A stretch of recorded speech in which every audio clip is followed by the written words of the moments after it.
Liverpool's European adventure continues tonight with Arne Slot and his team travelling to Germany for Matchday 3 of the Champions League. RB Leipzig, the host this evening, they are still searching for their first points in the competition. The Reds, though, on the hunt for a hat-trick of wins to start their campaign. It all gets underway over in Germany tonight at 8 o'clock, and we will bring you live audio commentary of all the action, and we've got plenty of build-up to bring you between now and then as well.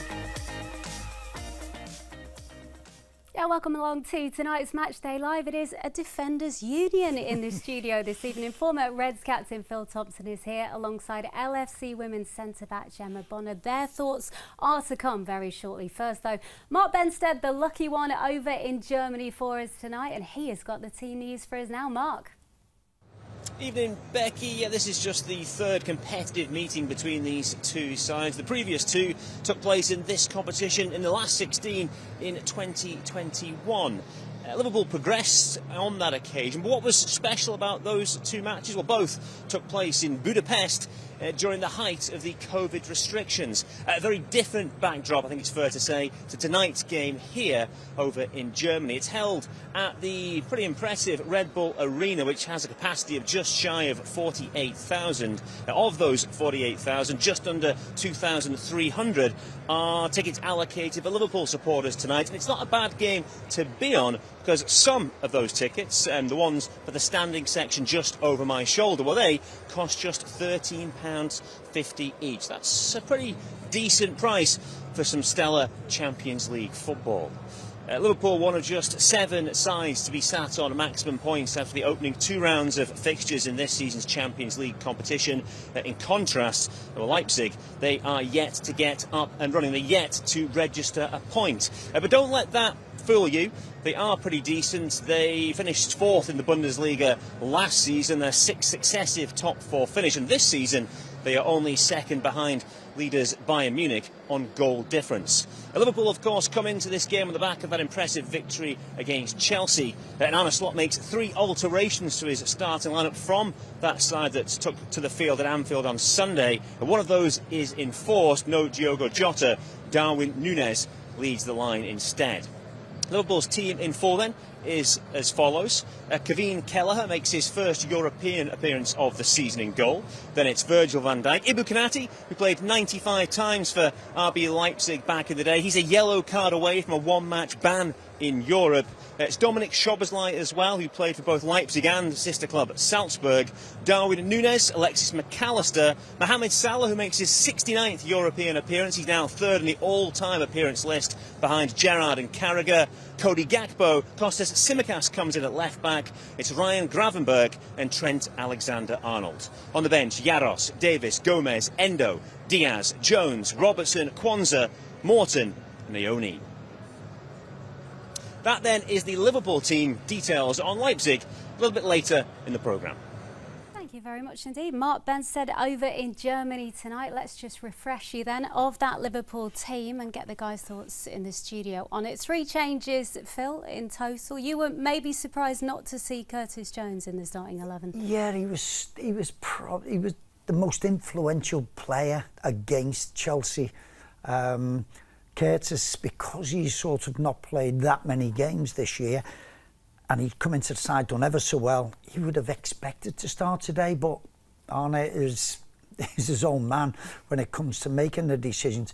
I think he'd be really disappointed, and it would. If I'd played as well as he did, been exceptional in everything that you did, whether defensively, in midfield or up front, you'd be really gutted that you weren't playing today. Yeah, I suppose you obviously want to play every game. I guess he might have one eye on Sunday and Arsenal, and if he plays at the Emirates, then it kind of is a bit of a sweetener to missing out tonight. Yeah, for sure. I think he will definitely be disappointed. I think when you don't play for so long and you finally get that run in the team, then you almost want a bit of momentum, and he'll be full of confidence after his performance the other day.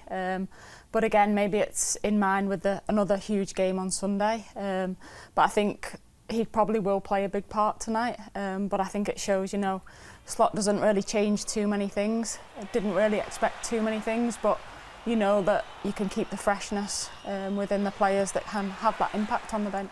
Yeah, that was as good as his goal. That. Yeah, I was just going to say, we were seeing some footage It was stunning. Of Curtis Jones here. There was some really nice words from Rafa Benitez. I don't know whether you saw them in the week, saying his movement off the ball is outstanding. His football intelligence, if you like, and the ability as well. He wins so many second balls, and he was just saying how impressed he's been with him. Yeah, and I think the only thing with Curtis, he's got to be more consistent, and he's got to do it not 1 in 3 games, you know, sort of 10 and great performance. He's got to do he's got to have 1 bad game in 10. He's got to be looking to set those standards where he can't be left out of the side. And that would be the only thing for me. But his performances, I've thought when he's come on in games, he's looked hungry, he wants that position. Because you look at Ryan, Dominic and Alexis are all they seem as though they have been the preferred 3. He's been knocking at that door. And I thought after the weekends that he could be that name, if I'm only giving my opinion, for Dominic. Yeah, well, listen, he is on the bench tonight, Curtis Jones, so we may well see him at some stage. No Diogo Jota, which we expected, but I think probably would have been rested, I think, tonight anyway. You want him firing on all cylinders for the weekend. Yeah, again, I think he'll be a huge miss, but I think the way Nunes came on, and I think his first touch was a back heel the other day, I think the energy, that he's obviously a different kind of player, but I think along the front line, the midfield players and the attacking players, they've got good balance. So I think Nunes he'll be disappointed not to have been starting when Jota's been in there, but again, you can see him there preparing, but he'll be ready to lead that front line, I think, tonight. Don't you think, Gemma, I thought it was a fantastic cameo performance from Darwin. I'm saying cameos, come on, quite early in the game, but all the things he done was exceptional. He brought a lot to the game. To me, that thing about leading the line is one thing, but it's where the rest of the field, back in midfield, where you go, where you position yourself as our first line of defence. I thought his whole performance after him coming on was brilliant. But I think the options are there, because if he doesn't trust Darwin all the time, he can always put Cody there and bring Luis Diaz back. So he does have those options. Yeah. And I suppose it's sorry, Jem. I think it was infectious. I think you could see as soon as he came on, he wanted to make a difference, and I think that definitely spreads throughout the team. But I also think the competition, they know they have to perform. And I think with Slot, you know, I think they're very mindful of the defensive duties. I think you could see, you know, the last minute of the game, he didn't get the free kick, but on the side, you have to get back in, you have to do the defensive work. So I think they're all pushing each other to make sure that they know they have to do both sides of it. But I think for sure he was infectious throughout the game. He looks like he's got the bit between his teeth every time he comes on. But as Jem says, it's because you have to make an impression, because chances are few and far between. It's his 4th start this season, Darwin Nunes. Only got that 1 goal though against Bournemouth, and when that went in, you could see how much that goal meant to him. The release from him, and I think he's hungry. He wants it, and maybe the injury to Diogo's given him that belief that, you know, my time can come. It has been difficult for him. You can't disagree with any of the words about he needs to be more consistent. He needs to be sort of playing on side more.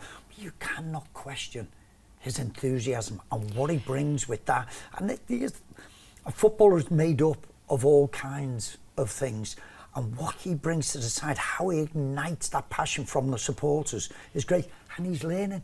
He could have got red carded the other day because he was so up for it.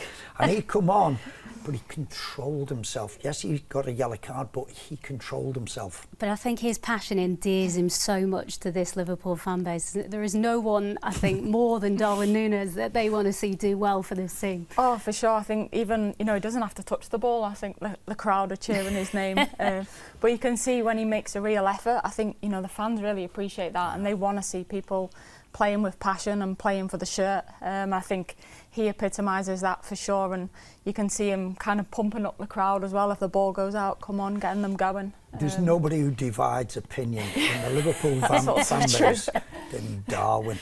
And it is when he's doing what Darwin does well, Yeah, he is an absolute joy, and and it's just getting that again, another one, having that consistency. Yeah, hopefully it's the good side that we see tonight. I'm sure we will. Defensively, I want to ask you both. So this is a matchup between two very good defensive teams. Obviously, Liverpool 3 goals conceded all season.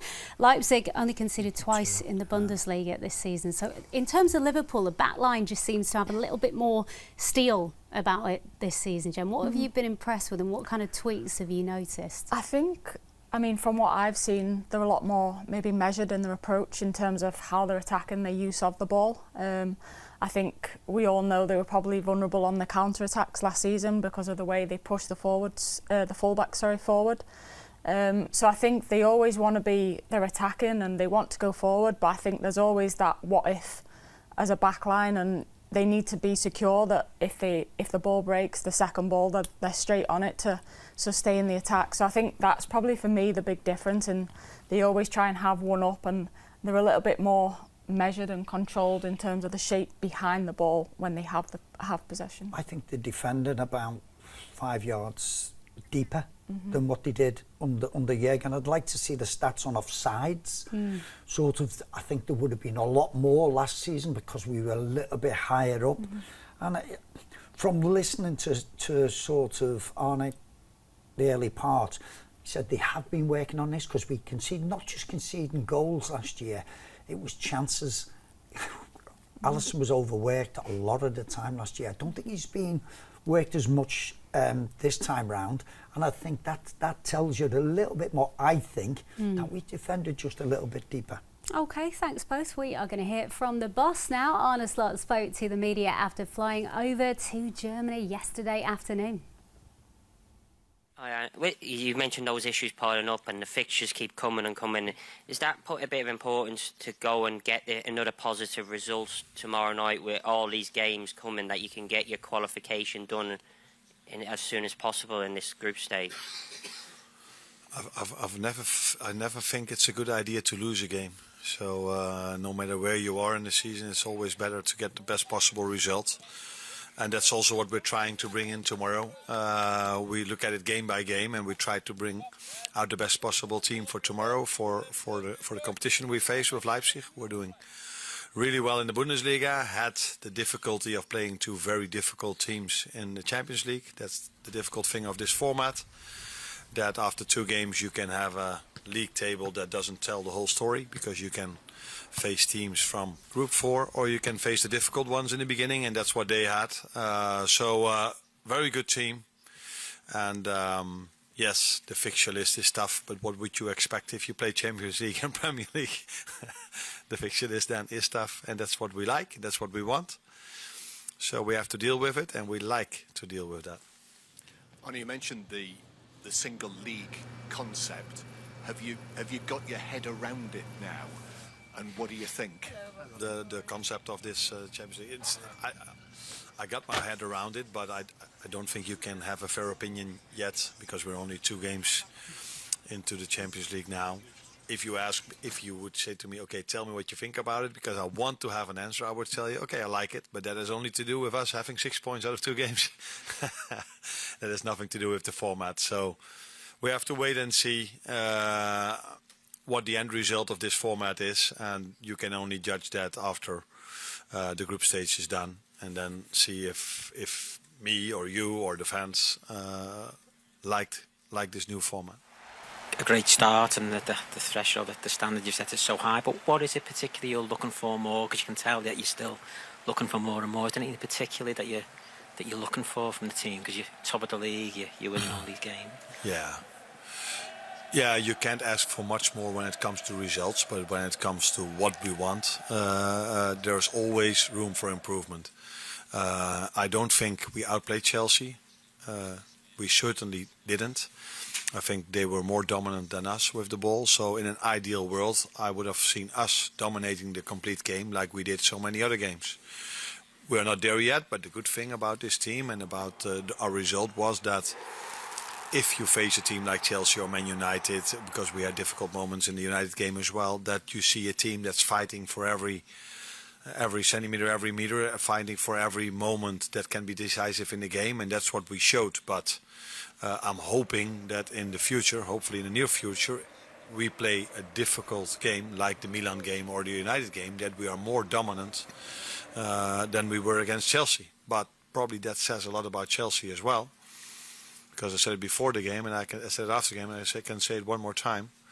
A lot of people in England in the start of the season made a bit of fun about them investing so much money and all these players that were not in the squad. But in my opinion, they've done in the last 1 or 2 years really well, bringing so many talented players in, and now having such a strong squad with such a good manager, that they will be up there in the upcoming years. That's my opinion, and let's see if I'm right.